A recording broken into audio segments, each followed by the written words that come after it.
जी खबर शामिल करते हैं इस्लामाबाद से। शहबाज गिल को अस्पताल से डिस्चार्ज करके अदालत में पेश कर दिया गया है, जहां पर इनको फ़िलहाल बख्शी खाने में रखा गया था। इस वक्त सीनियर इंसाफ लायर पैनल के वकील अतीकुर रहमान क्या कहते हैं, जानते हैं अहमद फारूक के साथ। अतीकुर रहमान सिद्दीकी साहब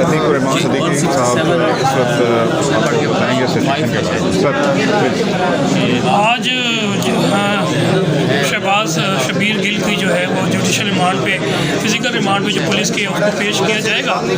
इससे पहले जो है इस्लामाबाद हाई कोर्ट पे रिट पिटीशन जो फाइल की थी पाकिस्तान तहरीक इंसाफ की तरफ से शहबाज गिल के लिए, उस पर आर्गूमेंट्स हुए हैं। अब वो वेट फॉर ऑर्डर है, रिकॉर्ड भी अभी उनके पास है। जब तक रिकॉर्ड जो है हाई कोर्ट से नीचे जुडिशल मजिस्ट्रेट की कोर्ट में नहीं आएगा तो अभी आर्गूमेंट्स नहीं होंगे।